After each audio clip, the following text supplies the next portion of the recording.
Hello everyone.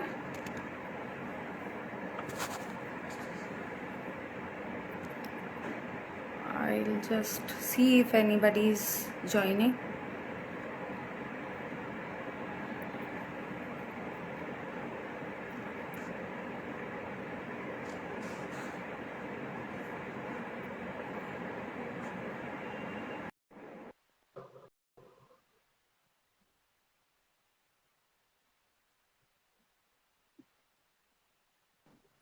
Hello, very good Okay. evening, Shilpa.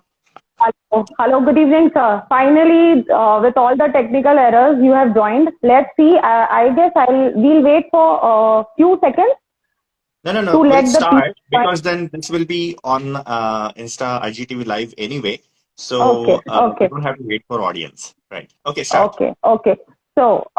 So hello, everyone. Hello, friends. Myself, Dr. Shilpa Harwani. I am a basically homeopath. I'm practicing since 10 years and I'm a psychotherapist and counselor. I've learned all the psychotherapy from my mentor who is with me, and it's a great honor to be with him live on Instagram. So I'll just briefly introduce you, sir.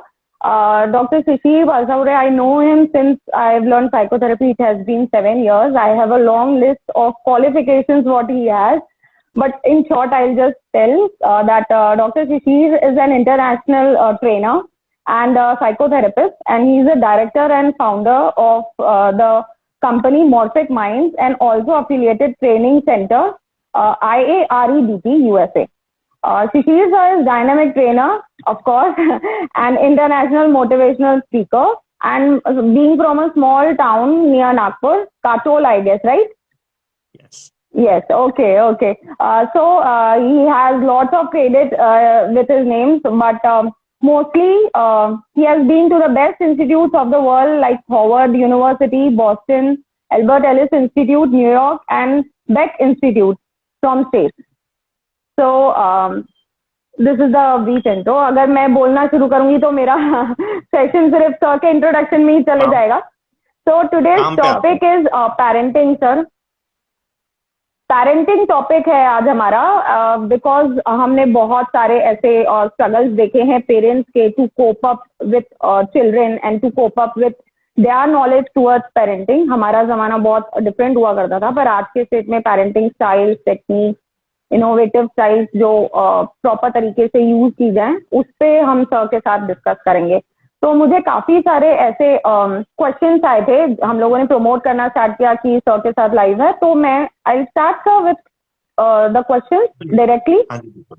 Thank you, okay. Shilpa. सबसे पहला या सबसे पहले sir क्या हुआ है कि Covid के बाद जो स्क्रीन टाइम है चिल्ड्रन का, उसके रिगार्डिंग बहुत सारी क्वेरीज आई हैं हमारे पास कि बहुत ज्यादा स्क्रीन टाइम बढ़ गया है बच्चों का आफ्टर कोविड. तो how would you what would you suggest, how would you tell? Screen time तो सभी का बढ़ गया है एंड ये होता रहेगा. मतलब जैसे चेंजेस आते हैं लाइफ में, कुछ ना कुछ इश्यूज होते हैं तो हमारा लाइफ में बदलाव होते हैं. तो स्क्रीन टाइम ये एक चीज है जो कोविड के बाद सबका ही बढ़ गया है. तो मैं कहूँगा एडेप्टेशन एक चीज है जो, जैसे कोविड गया अभी या जा रहा है, और जब लोग बैक ऑन ट्रैक शुरू हो जाएंगे, जैसे ऑफलाइन स्कूल शुरू हो जाएंगे, ऑफलाइन ऑफिस शुरू हो जाएंगे, तो इट इज एक्सपेक्टेड, ऐसा अपेक्षित है कि स्क्रीन टाइम कम होगा. लेकिन अपने आप कम नहीं होगा. तो हमें इसको कॉन्शियस एफर्ट्स हमें डालने पड़ेंगे कि स्क्रीन टाइम हमें खुद होकर कॉन्शियस होकर कम करना है.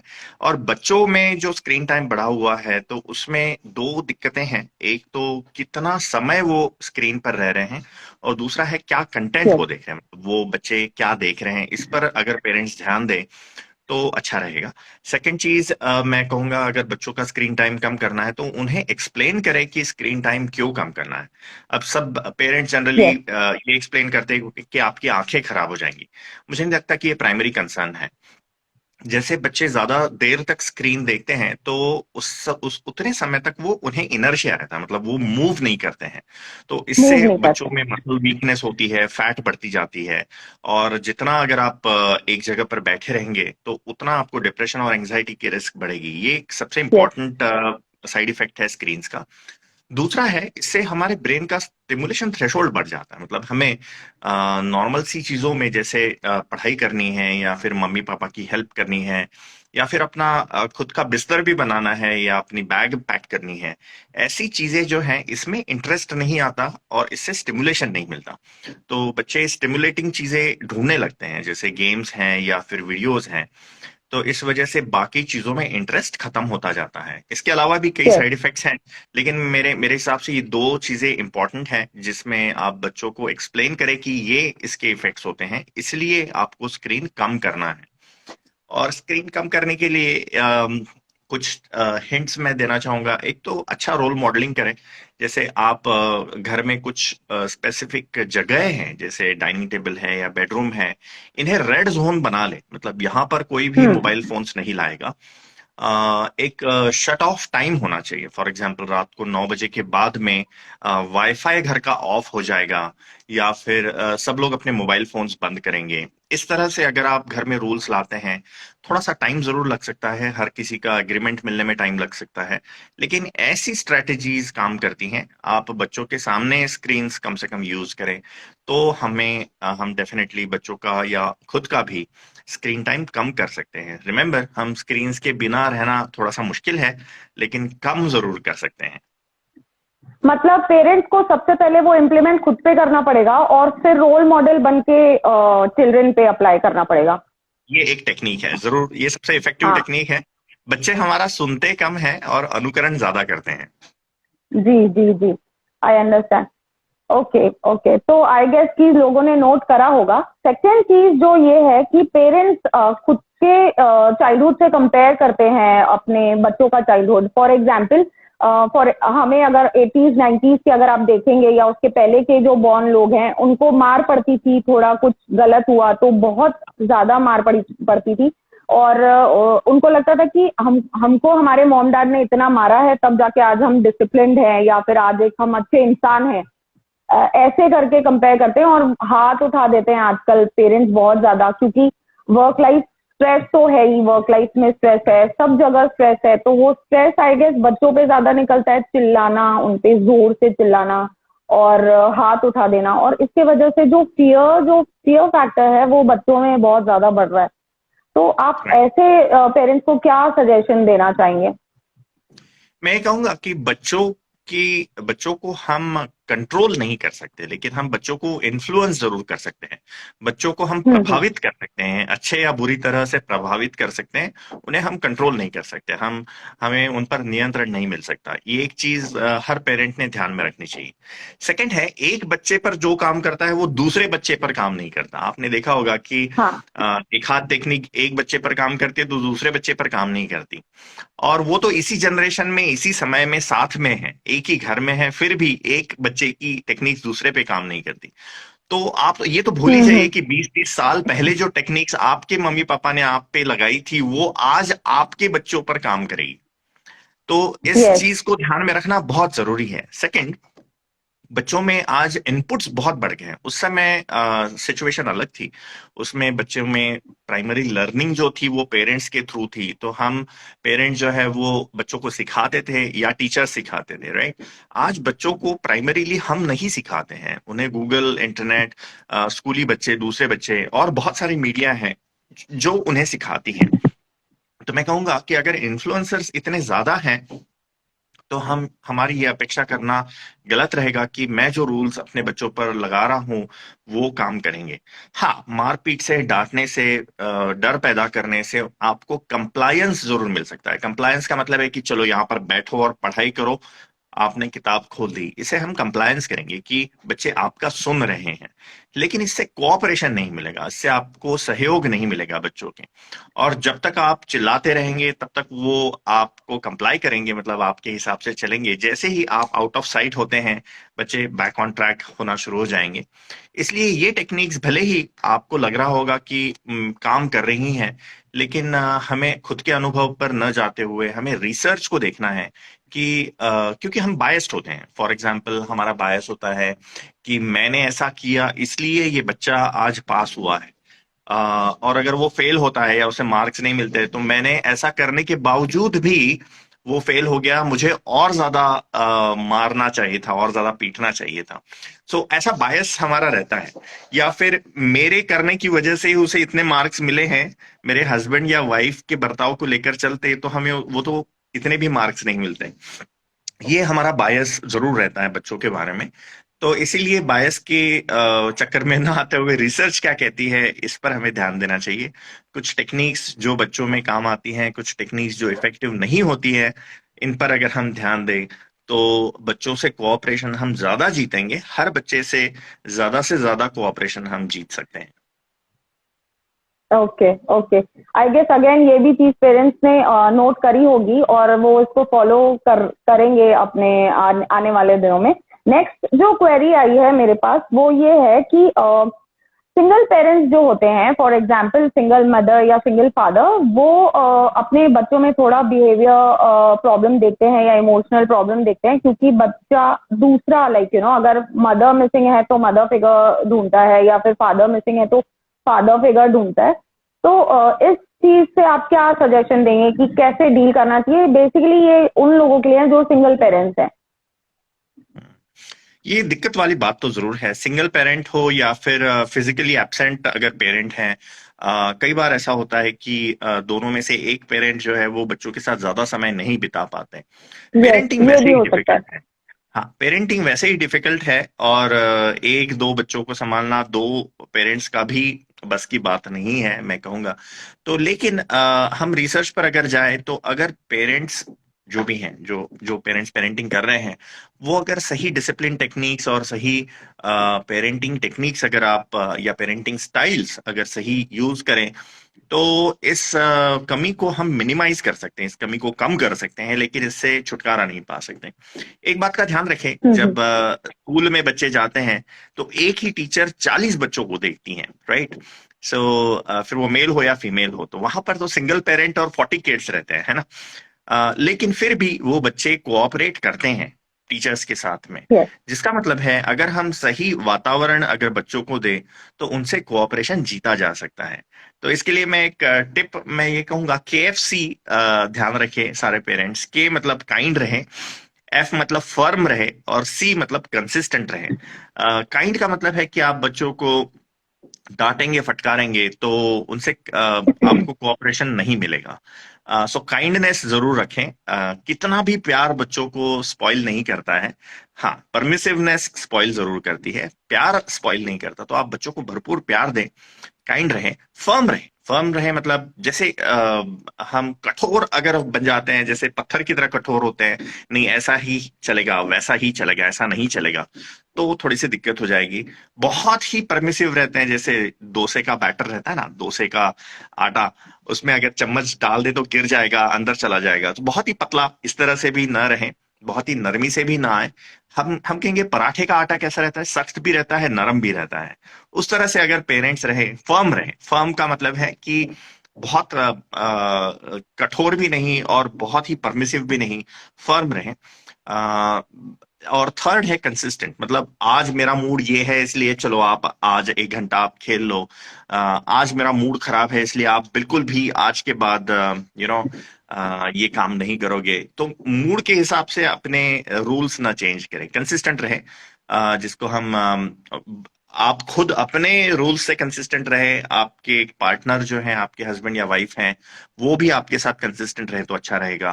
फैमिली के बाकी मेंबर्स भी कंसिस्टेंट रहे तो अच्छा रहेगा। तो KFC जरूर याद रखें, काइंड, फर्म एंड कंसिस्टेंट। मेरे हिसाब से इससे सिंगल पेरेंट्स या फिर जो रेगुलर पेरेंट्स हैं, हर किसी को इससे हेल्प हो सकती है। Okay, wow sir, this is like super कि KFC आप याद रखो, और भूलने वाली चीज है भी नहीं वैसे। ओके, नेक्स्ट जो क्वेरी आई है कि हम लोग रिवॉर्ड और पनिशमेंट टेक्निक्स काफी सारे पेरेंट्स यूज करते हैं कि अगर आपने ये इतने मार्क्स स्कोर कर लिए तो आपको साइकिल दे देंगे, या फिर आपको प्ले मतलब कोई गेम दिला देंगे, या फिर अगर नहीं किया तो पनिशमेंट दे देते हैं कि आज खाना नहीं मिलेगा या फिर खेलने नहीं मिलेगा। ऐसे पनिशमेंट और रिवॉर्ड टेक्निक्स यूज करते हैं आजकल के पेरेंट्स ज्यादा। तो डू यू थिंक कि ये हेल्पफुल रहती है? देखिए बच्चे हमारे हिसाब से बर्ताव क्यों नहीं करते हैं, पहले इस पर हम ध्यान दें। बच्चों में जैसे बढ़ते हुए बच्चे हैं, उन्हें उनमें कॉन्सिक्वेंशियल थिंकिंग नहीं रहती है या फिर बहुत अच्छे से डेवलप नहीं होती है, जिसका मतलब है उन्हें अपने बर्ताव के परिणाम जो है उसका ज्ञान नहीं होता है, उसको कहेंगे हम उसकी अंडरस्टैंडिंग उन्हें बहुत डीप नहीं होती है। अगर होती भी है तो बहुत शॉर्ट टर्म होती है। जैसे आज मैं ये करूंगा तो 5 मिनट में ऐसा हो जाएगा, 10 मिनट में ऐसा हो जाएगा। वो ये नहीं सोचेंगे कि 1 साल में इसके क्या इफेक्ट्स होंगे, 10 साल में इसके क्या Yes. इफेक्ट्स होंगे। तो बच्चों को हर मौके पर कॉन्सिक्वेंसेस, उनके परिणाम जो है, वो उनकी एक्शन है, उनकी इनएक्शन है, इसके परिणामों का ज्ञान दें, उनको एजुकेट करें कि इसके करने से ये हो सकता है, वो उसके करने से वो हो सकता है, बाकी चॉइस आपकी है, राइट। तो बार बार कंसिस्टेंटली अगर हम उन्हें ये सिखाएं कि आपके करने से ये होगा, ये करने से वो होगा, तो मेरे हिसाब से बच्चे सीखेंगे कि उन्हें क्यों बताया जा रहा है। सेकंड है एक्सटर्नल रेनफोर्सर्स, जैसे आपको ये चॉकलेट मिलेगा, आपको सहूलियत मिलेगी, ये बहुत कम समय में काम करती हैं। जैसे बच्चों से अगर हमें कंप्लायंस चाहिए कि आज उन्होंने हमारा सुनना चाहिए, तो वो बच्चे कर लेंगे, लेकिन दिल से नहीं करेंगे। वो किसी और चीज Yes. के लिए, फॉर एग्जाम्पल साइकिल मिलनी है इसलिए अच्छे मार्क्स मिलाएंगे। तो इनको ओवर यूज ना करें, ऐसी स्ट्रेटेजीज को ओवर यूज ना करें। पनिशमेंट्स काम Okay. नहीं करती। पनिशमेंट्स से बच्चों की नेगेटिव व्यू टुवर्ड सेल्फ, खुद के बारे में नेगेटिव इमेज बढ़ती जाती है, क्योंकि इट्स वेरी लाइकली अगर उन्हें पनिशमेंट्स मिलती हैं तो वो खुद को कोसना शुरू कर देते हैं या फिर खुद से प्यार करना बंद कर देते हैं। तो उनकी सेल्फ एफिकेसी कम कम होती जाती है। जैसे हम उन्हें डांटते फटकारते हैं तो वो अपने आप में विश्वास करना कम कर देते हैं, जिससे डीमोटिवेट होते हैं और फिर प्रॉब्लम और बढ़ती जाती है। तो पनिशमेंट्स की जगह पर अगर आप एनकरेजमेंट यूज करें, मैं तो कहता हूं अभी सारे पेरेंट्स अपने बच्चों को बस फोन करके पूछो, उनकी उम्र कुछ भी हो, लाइक वो 10 साल के हो या फिर 60 साल के हो अपने बच्चे, आप उनको ये जरूर पूछिए कि पनिशमेंट का मतलब क्या है और एनकरेजमेंट का मतलब क्या है। आप पूछ के देखिए। अगर आपको इसका जवाब अच्छे से मिल गया तो आपने पेरेंटिंग अच्छी की है, लेकिन अगर आपको इसका जवाब नहीं मिला तो शायद आपको अपने पेरेंटिंग स्टाइल में बदलाव करने की जरूरत है। Okay okay, thank you so much sir. एक और क्वेश्चन है कि आजकल का जैसे किसी फैमिली में फाइनेंशियल इश्यूज रहते हैं या मेनी रीजंस के वजह से पेरेंट्स जो हैं, दोनों पेरेंट्स लाइक हस्बैंड और वाइफ, दोनों को बहुत ज्यादा वर्कलोड होता है, प्रेशर होता है काम का, तो काफी टाइम वो लोग स्पेंड बाहर करते हैं और मेड के हवाले रहते हैं सारे बच्चे, मतलब मेड केयर टेकर्स जो रहते हैं, नैनीज रहती हैं, सबके अंडर में रहते हैं। तो ऑब्वियसली नैनीज का बिहेवियर और कंपैरेटिवली पेरेंट्स का बिहेवियर, इसमें बहुत ज्यादा फर्क होता है। तो what do you suggest? I get कुछ जोन आउट हो रहा है फ्रेंड्स, थोड़ा सा टेक्निकल इशू आया है, just a second. I guess मेरा क्वेश्चन गया नहीं है सर को।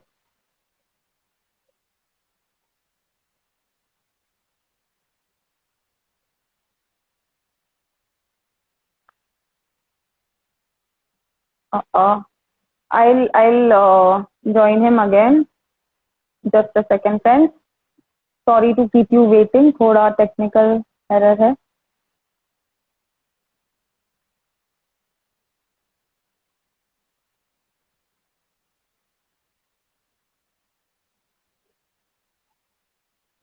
I send him an invite. अगर कुछ हो सकता है तो हो सकता है और होके रहेगा। जैसे टेक्निकल एरर्स आते रहते हैं। इंस्टाग्राम लाइव से बेहतर है हम नेक्स्ट टाइम जूम लाइव करेंगे। चलो ठीक है, so let's get back to आपका नया कुछ और एक सवाल था। हाँ हाँ, मैं पूछ रही थी कि काम के सिलसिले में पेरेंट्स ट्रैवल करते हैं या बाहर रहते हैं और नैनीज और मेड केयर करती हैं बच्चों का, और वो ऑब्वियसली वही बिहेवियर अडॉप्ट करते हैं बच्चे, बिकॉज नैनीज और केयर टेकर्स का ऑब्वियसली बिहेवियर पेरेंट्स से कंपेयर नहीं कर सकते। तो ऐसे टाइम पे जब बहुत ज्यादा वर्किंग रहते हैं पेरेंट्स, तो क्या सजेशन देंगे आप कि उन्होंने अपने बच्चों के साथ कैसे एम्पैथी और कनेक्शन दिखाना चाहिए? बिकॉज मैक्सिमम टाइम तो वो बच्चों के साथ नहीं स्पेंड कर पाते हैं, और अदरवाइज भी कुछ पेरेंट्स अपने बच्चों को हॉस्टल या बोर्डिंग स्कूल भेज देते हैं। तो वो भी क्वेश्चन आया था कि which is the particular age जिसमें हमको बच्चों को बाहर भेजना चाहिए। आप दोनों का आंसर दीजिए। दोनों है ना, थोड़े से पेचीदा सवाल है। पहले सवाल का मैं जवाब दूंगा। पेरेंट्स बच्चों के साथ कितना टाइम स्पेंड करते हैं, मतलब क्वांटिटी, इससे ज्यादा इंपॉर्टेंट है वो क्वालिटी। क्वालिटी का मतलब है कि वो उस समय में क्या करते हैं, ये बहुत जरूरी है। बच्चों को लिसनिंग ईयर जरूर दें, जिसका मतलब है कि बच्चे अगर आपसे कंप्लेंट कर रहे हैं या फिर बच्चे आपसे कुछ सवाल पूछ रहे हैं तो उन्हें आप लिसन जरूर करें, उन्हें ध्यान से आप सुनिए कि वो क्या कहना चाहते हैं। इसके बाद में हम वैलिडेशन कहते हैं। वैलिडेशन का मतलब है कि अगर बच्चे ने कहा कि मुझे बहुत गुस्सा आया, मैंने उसे मारा, राइट, तो हम उनके एक्सपीरियंस को वैलिड करें। जैसे फॉर एग्जांपल हम कहते हैं कि अच्छा मुझे लग रहा है आपको बहुत गुस्सा आया क्योंकि उन्होंने आपकी पेंसिल तोड़ दी। तो ऐसे फीलिंग्स को वैलिडेट जरूर करें। हम क्या करते हैं कि पहले नी जर्क रिएक्शन जिसको कहते हैं कि भाई आपने ही कुछ गड़बड़ की होगी इसलिए उसने आपको आपकी पेंसिल तोड़ी, राइट, आपने क्या किया था। यस सो यस इनवैलिडेशन हम करते हैं। तो मेरे हिसाब से ऐसी बहुत छोटी छोटी चीजें हैं कि बच्चों के साथ में आप जब टाइम स्पेंड कर रहे हैं तो उसकी क्वालिटी कैसी है, उस समय में आप क्या करते हैं। तो क्वालिटी अगर हम मेंटेन करें तो मेरे ख्याल से इस इफेक्ट को हम कम कर सकते हैं कि ज्यादातर समय वो हमारे साथ नहीं रहते, राइट। सेकंड चीज है कि बच्चों को बाहर कब भेजना चाहिए। देखिए बच्चों की सेल्फ इमेज जो है वो बनती जाती है, और एडोलेसेंस स्पेसिफिकली 11 से लेकर 16-17 तक उनकी इमोशनल नीड्स होती हैं, जिसमें हम कहेंगे कि उनकी सेल्फ इमेज बनती है, उन्हें सपोर्ट की जरूरत होती है, उनमें शरीर में और मन में बहुत सारे बदलाव आते हैं। तो हम कहेंगे 12 से लेकर 16 तक बच्चों का सबसे बुरा समय चलता है लाइफ में। तो ऐसे समय को आप सपोर्ट जरूर करें। अगर आप फिजिकली अवेलेबल हो सकते हैं, इमोशनली अवेलेबल हो सकते हैं बच्चों के लिए, तो बहुत अच्छा रहेगा। ऐसे समय अगर हम उन्हें नया स्ट्रेस देते हैं, for example emotionally distant, physically distant जगह पर भेज, तो इसकी हमें कीमत जरूर चुकानी पड़ेगी। तो बच्चे इमोशनली कोल्ड होते हैं, फिर उन्हें वो वार्मथ नहीं रहती, ऐसा हो सकता है। लेकिन हर बच्चा अलग होता है, हर पेरेंट अलग होता है, हर किसी की सिचुएशन अलग होती है। तो इसलिए मैं ब्लैंकेट स्टेटमेंट नहीं दूंगा कि किसी भी बच्चे को हॉस्टल न भेजे, भेज दें। I'm sorry everyone, so many technical issues. जैसे सर ने कहा था कि नेक्स्ट टाइम जूम पे करेंगे, तो I think we need to take care of that. I'll just add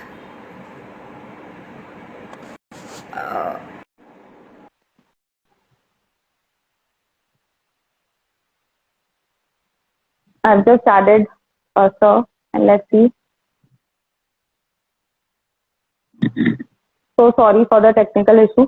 It was going so good or suddenly I think request गया नहीं है. Guys, please wait. I'll just add him.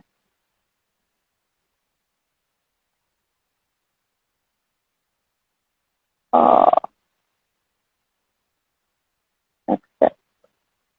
Go live.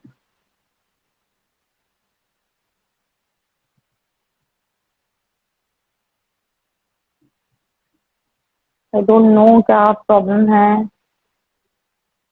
I'll just add again.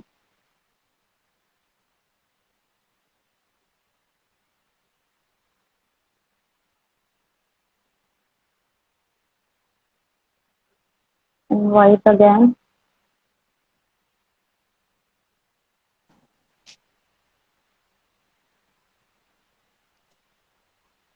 Okay, finally. Can you hear me, sir? I can hear you. चलो Okay. जल्दी जल्दी खत्म करते हैं। जैसे मैंने कहा कि ब्लैंकेट स्टेटमेंट मैं नहीं दूंगा कि पेरेंट बच्चों को हॉस्टल भेजना ही चाहिए या नहीं भेजना चाहिए। हर किसी की कीमत होगी, लेकिन बच्चों का बहुत क्रूशियल पीरियड होता है 12 से लेकर 16-17 तक एज तक। उस समय बच्चों में इमोशनल नीड्स होती हैं और वो उनका स्ट्रेसफुल पीरियड होता है। ऐसे समय आप उनकी केयर जरूर करें और फिजिकली इमोशनली उनके लिए अवेलेबल जरूर रहें। Okay okay sir, I know कि we are running short of time और आपको मीटिंग्स अटेंड करनी है. जस्ट एक दो क्वेश्चंस और जो हमने पेरेंट्स के आए हैं हमारे पास. जब हार्मोनल चेंजेस, जैसे आपने कहा कि वो क्रूशियल एक टाइम रहता है जब हार्मोनल चेंजेस होते हैं, जो टीन एजेस होते हैं, तब हर एक पेरेंट ये चाहता है कि मैं अपने बच्चों के साथ फ्रेंड बन के रहूं. हम लोग जनरली मोटिवेशनल स्पीकर्स और सारे लोगों को ये बोलते हुए सुनते हैं कि पेरेंट्स को एक फ्रेंडशिप का बॉन्ड रहना चाहिए, मतलब फ्रेंडशिप का रिलेशनशिप रहना चाहिए अपने बच्चों के साथ। तो आपके क्या सजेशन रहते हैं, मतलब कहाँ कितने एक्सटेंट तक फ्रेंडशिप वाला क्वेश्चन रहना चाहिए, और मतलब how will you define it? हमारे गुरु हैं डॉक्टर सुधीर भावे, वो हमेशा ये कहते हैं कि बच्चों के साथ फ्रेंडली जरूर रहें लेकिन उनके फ्रेंड्स कभी ना बने। बच्चों के साथ फ्रेंडली बर्ताव जरूर करें लेकिन अपनी ऑथोरिटी जो है वो कभी ना खोए। आप बच्चों को प्रोवाइड कर रहे हैं, आप प्रोवाइडर्स हैं, एट द सेम टाइम घर में रूल्स जो है वो आप डिसाइड करेंगे लेकिन बच्चों के कोलैबोरेशन में डिसाइड करेंगे। तो बच्चों पर आप धौंस ना जमाएं, बच्चों के साथ फ्रेंडली जरूर रहें लेकिन उनके साथ में अथॉरिटी जो है हमेशा आपकी बनी रहनी चाहिए। बच्चों में घर के रूल्स क्या होते हैं, क्या निगोशिएबल रूल्स हैं, क्या नॉन निगोशिएबल रूल्स हैं, जितने कम हो उतना अच्छा है लेकिन वो आप कभी ना खोएं। बच्चों को अपने हिसाब से ना करने दे सारी चीजें। परमिसिवनेस, मैं ये कह रहा हूँ कि एक्सेसिव परमिसिवनेस जो है बच्चों को स्पॉइल जरूर करती है। तो उनके साथ में आपका कम्युनिकेशन अच्छा हो, वो आपके साथ में कंफर्टेबली सारी चीजें शेयर कर सके, लेकिन इसका मतलब ये नहीं कि वो सारी चीजें शेयर करेंगे। उनके प्राइमरी जो इन्फ्लुएंसर्स हम कहेंगे उनके पीयर्स होते हैं, उनके दोस्त लोग होते हैं। हमारा थोड़ा सा रोल कम होता है, हम उनको इतना इन्फ्लुएंस नहीं कर सकते जितना उनके फ्रेंड्स करते हैं। तो फ्रेंडली जरूर हो, फ्रेंड्स ना बने।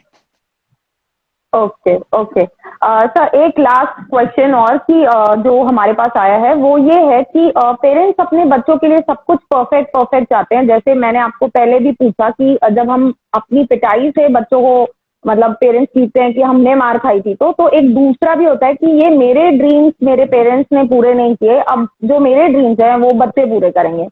ये कंपैरिजन बहुत ज्यादा होता है पेरेंट्स का, और हम लोगों ने मूवीज भी देखी है आमिर खान की जिसमें वो अपने ड्रीम्स अपने बच्चों को देता है। I forgot the name. कोई एक बॉक्सर की मूवी थी, I am so sorry, I am blank. Aamir Khan का मूवी था, उसमें वो दो लड़कियां रहती हैं और उनको दंगल, एग्जैक्टली। तो उसमें जो देखा है तो वो एक इन्फ्लुएंस बन के आ गया कि नहीं, अब पेरेंट्स के जो नई ड्रीम्स पूरे हो पाए हैं वो अब बच्चों का मतलब रिस्पॉन्सिबिलिटी है पेरेंट्स के ड्रीम को पूरा करने का। इस पे आप क्या बोलना चाहेंगे? इसमें मैं कहूंगा कि प्रोफेशन बच्चों को क्या चूज करना है वो उनका खुद का चॉइस तो होना ही चाहिए, लेकिन एट द सेम टाइम उनके इंटरेस्ट हैं, उनका एप्टीट्यूड क्या है और समय कैसा चल रहा है, इसके ऊपर हम प्रोफेशन चूज करें। लेकिन बच्चों में बेसिक क्वालिटीज अगर हम इनकलकेट करें, फॉर एग्जांपल सेल्फ रिस्पॉन्सिबिलिटी है, इमोशनल मैनेजमेंट है, अकाउंटेबिलिटी है, प्रोएक्टिविटी है, ऐसी अगर बच्चों में क्वालिटीज अगर हम इंड्यूस करें जो तो फिर वो कोई भी प्रोफेशन करें, फिर वो पानी में बोतल भर के क्यों ना बेचें, लेकिन वो अच्छा सक्सेसफुल हो सकते हैं। बोतल में पानी भर के क्यों ना बेचें, मैं ऐसे ही होता है अगर मैंने शाम की चाय नहीं हाँ पी हाँ तो this is time for my चाय। एनीवे, सो मैं कह रहा हूं कि वो कुछ भी प्रोफेशन करे वो सक्सेसफुल हो सकते हैं। बच्चों में बेसिक क्वालिटीज जो हैं जिसको हम वर्क एथिक्स कहते हैं वो जरूर इनकलकेट करें। प्रोफेशन का चॉइस थोड़ा सा पेचीदा है, मैं कहूंगा एक हाथ प्रोफेशनल के साथ में बैठकर इंटरेस्ट एप्टीट्यूड टेस्ट करके इसको फाइन ट्यूनिंग जरूर कर सकते हैं। लेकिन पेरेंट्स का सबसे ज्यादा इस चीज पर एम्फेसिस होना चाहिए कि मुझ में, मैं बच्चों को एक अच्छी क्वालिटीज मैं उन्हें देना चाहता हूं, फिर वो कोई भी प्रोफेशन करें उसमें वो सक्सेसफुल जरूर होंगे। हाँ, अपने ड्रीम्स जो हैं वो बच्चों पर न ला दे कि ये स्पेसिफिक प्रोफेशन ही आपने करना है, ऐसा जरूरी नहीं है। क्योंकि मैंने कई बार देखा है बच्चे ड्रॉप आउट होते हैं 1 साल 2 साल कुछ स्पेसिफिक जैसे मेडिकल से या फिर इंजीनियरिंग से ड्रॉप आउट होते हैं। कई बार मैंने देखा है कि पूरा ग्रेजुएशन कंप्लीट करते हैं, उसके बाद में फिर वो प्रोफेशन चेंज कर देते हैं। तो इससे न सिर्फ सीट वेस्ट होती है, टाइम वेस्ट होता है, मनी वेस्ट होता है। बच्चों से कोऑपरेशन जरूर जीतें, उन पर थोपे नहीं चीजें कि मैं जानता हूं कि बच्चों के लिए क्या अच्छा है। नहीं, ऐसा नहीं है। समय बदलता रहा है। कई बार एक हाथ प्रोफेशन उस समय बहुत हिट होगा, 5 साल में वो प्रोफेशन पूरी तरह से बंद हो जाता है। तो हमें समय के साथ चलना है और फ्लेक्सिबल रहना जरूर है। Okay okay, thank you so much sir. आज के सेशन का टेक होम मैसेज आप हमारे लोगों के लिए क्या देना चाहेंगे, लाइक टेक होम मैसेज आज का सेशन का? एक और मैसेज KFC में देना चाहूंगा, काइंड रहें बच्चों के साथ में, प्यार से रहें, कितना भी प्यार बच्चों को स्पॉइल नहीं करता है। दूसरा है फर्म रहें, अगर आपने ना कहा है तो ना, हाँ कहा है तो हाँ, उसके रीजंस बच्चों को एक्सप्लेन जरूर करें। काइंड रहे, फर्म रहे, और थर्ड रहे कंसिस्टेंट, खुद भी कंसिस्टेंट रहे, आपका बर्ताव हर समय पर सिमिलर होना चाहिए। इसी तरह से कंसिस्टेंट आप अपने पार्टनर के साथ में या फिर अपने फैमिली मेंबर्स के साथ में कंसिस्टेंट जरूर रहें, उनका भी बर्ताव आपके बर्ताव से मैच होना चाहिए। ऐसा नहीं कि पापा अलग बता रहे हैं, मम्मी अलग बता रही है। तो KFC आज के डिस्कशन का टेक होम मैसेज जरूर है। Okay. Thank you so much, sir, for being with us and taking out time from your busy schedule. And see you soon. Thank you Absolutely. again. मुझे मेरे बच्चों पर ध्यान देना है अभी। चलो बाय, टेक हाँ केयर। जी बिल्कुल, okay bye, take care. Thank you so much friends for being with us. ऐसे ही बहुत सारे इंटरेस्टिंग सेशंस हम फ्यूचर में करते रहेंगे। Thank you so much, have a nice time.